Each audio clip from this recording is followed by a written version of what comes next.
Marshal that was French. Third estate का था से बुरा हाल. 175 साल बाद estate general जिस पर उतरे जी सवाल. Stages of revolution. अब देखिए रेवोल्यूशन स्टार्ट कैसे होता है. लोगों के अंदर तो बहुत दिन से फ्रस्ट्रेशन था, अनरेस्ट था, एंग्जाइटी थी कि भाई हमारे ऊपर सब अत्याचार हो रहे हैं, राजा लोग तो मौज कर रहे हैं. और ये सारी चीजें राजा के पास भी पहुंची कि भाई प्रजा में बहुत ज्यादा अनरेस्ट है और वो लोग डिमांड कर रहे हैं कि आप लोग भी टैक्स दीजिए. तो ये जो नेकर भाई साहब थे और इनके साथ एक दो मंत्रिमंडल और था, उन्होंने सुझाया कि अब प्रजा मानेगी नहीं और कुछ बवाल कर देगी, तो इससे पहले वो बवाल करे हम नोबिलिटी और क्लर्जी भी टैक्स देने लगते हैं. थोड़ा बहुत अमाउंट, ज्यादा नहीं, थोड़ा बहुत ही दे देते हैं, लेकिन हमें भी टैक्स दे देना चाहिए आज से. अब भाई जिनको सुविधा भोगने की आदत हो चुकी हो वो कैसे उन प्रिविलेजेस को वापस करें. इनका देने का मन नहीं था नोबिलिटी और क्लर्जी का, नहीं भाई हम तो टैक्स नहीं देंगे, वो कॉमनर्स हैं इसलिए थर्ड एस्टेट वाले वही टैक्स देंगे. बहुत अच्छे से समझाया इनके मंत्रिमंडल ने कि भाई नोबिलिटी क्लर्जी थोड़ा सा तो टैक्स दे दीजिए, प्रजा को थोड़ी सी शांति हो जाएगी, लेकिन उन्होंने मना कर दिया.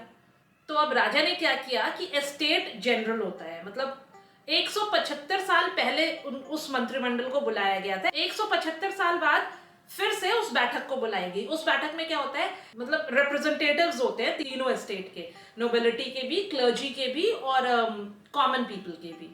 तो इन तीनों के रिप्रेजेंटेटिव्स आए एस्टेट जनरल में. तो जो भी एस्टेट जनरल है उसका सिर्फ 1% नोबिलिटी था, सिर्फ 1% क्लर्जी था और 98% of the estate general consisted of third estate. तो अब सब लोग बैठे और थर्ड एस्टेट ने सुझाया कि आप नोबिलिटी और क्लर्जी आप लोग भी टैक्स दीजिएगा. अब एस्टेट जनरल का रूल क्या है कि एक स्टेट से एक वोट होगा. तो नोबिलिटी का एक वोट था, क्लर्जी का एक वोट था और थर्ड एस्टेट का एक वोट था. नोबिलिटी ने अपना एक वोट दिया कि नहीं हम इसके फेवर में नहीं देते हैं, भाई I am against it, nobility और क्लर्जी नहीं पे करेंगे टैक्स. सेकेंड एस्टेट ने भी बोला हम भी इसके फेवर में नहीं है. तो 2 वोट हो गए अगेंस्ट में और एक जो थर्ड एस्टेट जो 98% था पूरा एस्टेट जनरल का, उसको भी सिर्फ 1 वोट काउंट हुआ. तो उसका वोट जो है वो नल हो गया, क्योंकि मेजोरिटी में तो एक फर्स्ट एस्टेट सेकेंड एस्टेट मिल गए. तो अब ये थर्ड एस्टेट जो कुछ भी कहती, फर्स्ट एस्टेट और सेकेंड एस्टेट उसको मानती ही नहीं, क्योंकि मेजोरिटी इन दोनों की ही बन जाती. अब आया थर्ड एस्टेट वालों को गुस्सा. इन्होंने कहा कि नहीं भाई ये तो गलत बात होती है, हम सब लोगों की भले के लिए कह रहे हैं, लेकिन आप लोगों को समझ में ही नहीं आ रहा है. अब ऐसे 1 स्टेट 1 वोट काउंट नहीं होगा, आप लोग 1 हेड 1 वोट काउंट करो. ये फर्स्ट स्टेट सेकेंड स्टेट होने कैसे देते भाई, नहीं तो सारा वोट 98% लोग तो थर्ड स्टेट के हैं. थर्ड स्टेट की तरफ मेजोरिटी नहीं हो जाता वो लोग जो भी बिल पास करते. तो फर्स्ट स्टेट सेकेंड स्टेट वालों ने बोला हम नहीं मानते ये सब, अभी हमारी मेजोरिटी चल रही है, हम मानने से मना कर देते हैं. तो आया थर्ड स्टेट को गुस्सा. तो उन्होंने बोला कि ठीक है, आप 1 हेड 1 वोट का प्रिंसिपल नहीं मानते, मत मानो, चाहो, हम भी आपके स्टेट जनरल को नहीं मानते, हम अपनी एक अलग असेंबली बनाएंगे. तो ये थर्ड एस्टेट वालों ने अपनी एक अलग असेंबली बनाई. अच्छा, ये एस्टेट जनरल हुआ था मई 1789 को हुआ, ठीक है.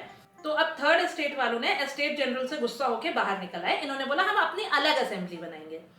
National Assembly was formed, then Raja was informed. Tennis court moved 20th June 89 को ले, third estate did stormed. French Constitution बनाने के लिए उन्होंने शपथ, Paris and बाकी cities से भी आ रहे थे खतत.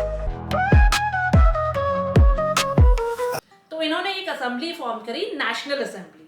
17 जून 1789 को इन्होंने ऑफिशियल ये सर्कुलेट किया कि भाई हम नेशनल असेंबली बनाने जा रहे हैं. और इन्होंने फर्स्ट एस्टेट नोबिलिटी और सेकेंड एस्टेट क्लर्जी को भी इनविटेशन भेजा कि you people are too invited, और हम इसमें अपने व्यूज रखेंगे, हम इसके हिसाब से चलेंगे. तो फर्स्ट एस्टेट और सेकेंड एस्टेट तो उसमें पहुंचे नहीं, बट ऑब्वियस सी बात है. मगर थर्ड एस्टेट वालों ने ये भी उनको क्लियर कर दिया था कि अगर आप नहीं भी आओगे then also we will proceed, हम नेशनल असेंबली बनाएंगे. तो जी बाकी के 2 एस्टेट नहीं आए.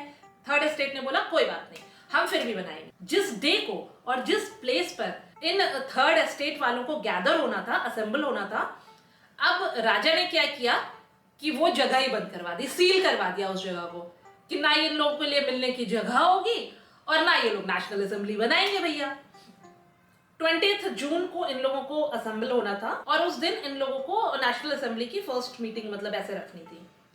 पर अब राजा जी ने सील करवा दिया जगह, अब ये जाए कहाँ. अच्छा, अब वहां का बाहर का वेदर भी ऐसा नहीं था कि आप वहां पर मीटिंग कर लो, तो पास में ही एक टेनिस कोर्ट था, इंडोर टेनिस कोर्ट। ये लोग वहां चले गए, थर्ड एस्टेट के लोग, और वहां जाकर इन्होंने कसम खाई, अब हम नेशनल असेंबली बना रहे हैं और अब कोई आए ना आए हमें कोई मतलब नहीं है, हम तब तक काम करेंगे जब तक कि फ्रांस को कॉन्स्टिट्यूशन नहीं मिल जाता। तो इन्होंने कसम खाई कि अब से थर्ड एस्टेट असेंबली भी बहुत बड़ा डिसीजन मेकर होगा फ्रांस की गवर्नमेंट में, और हम फ्रांस को कॉन्स्टिट्यूशन देंगे। अच्छा, नेशनल असेंबली बनने के बाद फ्रांस की आम जनता बड़ी खुश हुई। पेरिस से मैसेजेस आ रहे हैं, फ्रांस के दूसरे सिटीज से आ रहे हैं, जो थर्ड एस्टेट के लोग हैं, जो कॉमन पीपल है, कि आपने बहुत अच्छा किया भैया, हम सब आपके साथ हैं, हम सब आपके साथ हैं। सारी फ्रांस सिटीजन जो है ये नेशनल असेंबली के साथ हो गई। तो ऐसा लगने लगा कि नेशनल असेंबली अब बहुत पावर में आ गई है, अब अच्छा काम करेगी।